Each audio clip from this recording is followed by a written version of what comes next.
точка могут, да? Две. Это вот еще одна.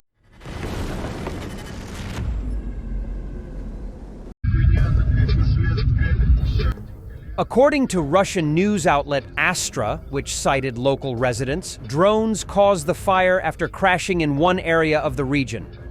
Voronezh Governor Alexander Gusev confirmed the incident, stating, "Preliminary reports indicate there are no casualties. Emergency services are working at the scene." Residents reported hearing a series of explosions over the city of Lysky, with flashes and a glow from the fire visible in the sky. They also mentioned that air defenses were audibly engaging incoming airborne targets near an oil refinery. On January 14, another Ukrainian UAV strike damaged several industrial facilities in Kazan Oblast, targeting chemical plants in the region. On January 8, Ukraine attacked a fuel depot in Engels, Saratov Oblast, which services a nearby Russian airbase. The facility hosts Tu-95 strategic bombers regularly used to fire cruise missiles at Ukrainian cities. The Engels fire was finally extinguished only on January 13, nearly a week after the attack. Interestingly, when you look at the city's recent local news, it almost feels like Lysky should consider seceding from Russia altogether. In 2023, the city faced a rabies outbreak.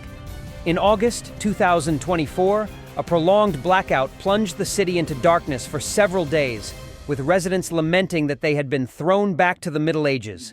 Then in October, the media highlighted the dire state of the local roads. And now, to top it all off, the oil depot has gone up in flames.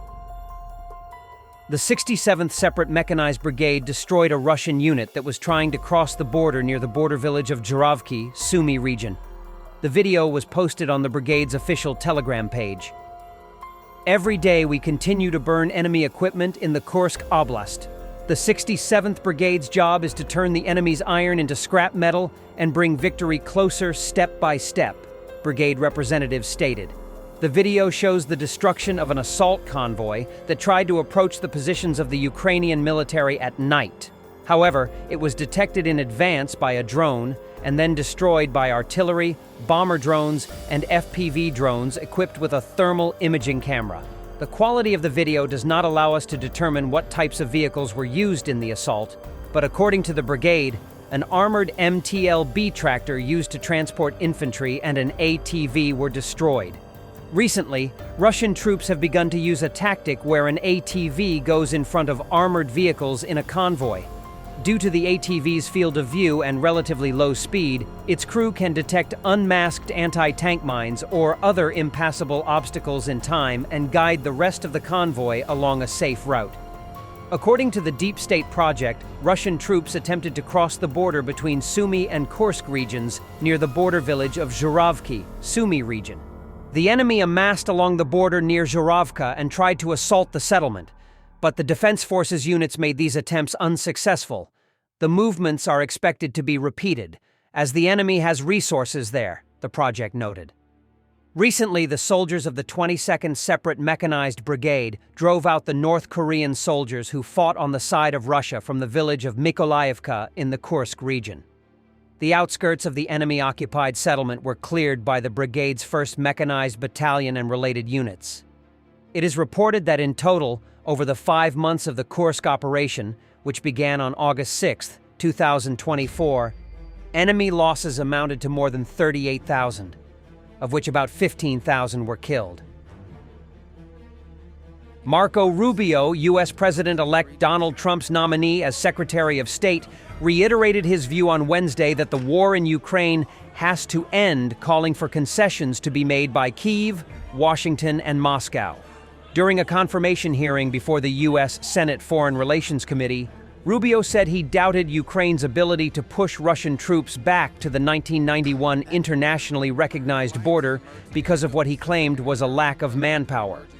It's unrealistic to believe that somehow a nation the size of Ukraine, no matter how incompetent and no matter how much damage the Russian Federation has suffered as a result of this invasion, there's no way Ukraine is also going to push these people all the way back to where they were on the eve of the invasion. Just given the size dynamic, Rubio said. The problem that Ukraine is facing is not that they're running out of money. is that they're running out of Ukrainians, he added. Despite his criticisms of the Kremlin over its war in Ukraine, Rubio maintained that the war has to end nonetheless, with concessions made on all sides. What Russian President Vladimir Putin has done is unacceptable, there's no doubt about it. But this war has to end, and I think it should be the official policy of the United States that we want to see it end, Rubio said. There will have to be concessions made by the Russian Federation, but also by the Ukrainians and the United States, he added. Rubio's latest statements echoed his earlier remarks, in which he criticized Moscow while simultaneously calling the war a stalemate, arguing that it has to end. Rubio's comments hinted at a departure from Washington's current "nothing about Ukraine without Ukraine" policy, with the incoming administration potentially engaging in direct talks with Moscow without Kyiv's participation, according to a report by the BBC on Friday. According to Global Conflict Tracker, Russia controlled approximately 18% of Ukrainian sovereign territory.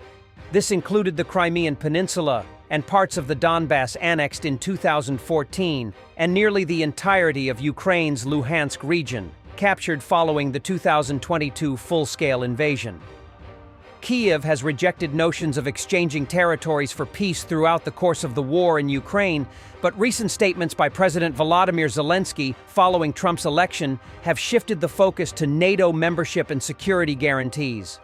While Rubio's stance seems aligned with Trump's public call for a swift end to the war in Ukraine, the two's views on other issues differed during Trump's last term as president. Rubio had co-sponsored legislation that would make it harder for Trump to withdraw from NATO by requiring 2/3 of the Senate to ratify any withdrawal. NATO on Tuesday launched Operation Baltic Sentry to deter further attempts to damage critical underwater infrastructure in the Baltic Sea. Secretary General Mark Rutte announced the operation on Tuesday in a joint press conference with Finland President Alexander Stubb and Estonia Prime Minister Kristen Michal at the Baltic Sea NATO Ally Summit held in Helsinki, Finland. Under the authority of NATO's Supreme Allied Commander General Chris Cavoli, this military activity is part of our ongoing effort to enhance maritime presence and monitoring of key areas for our alliance. It will involve a range of assets, including frigates and maritime patrol aircraft, among others, and will enhance our vigilance in the Baltic, he said.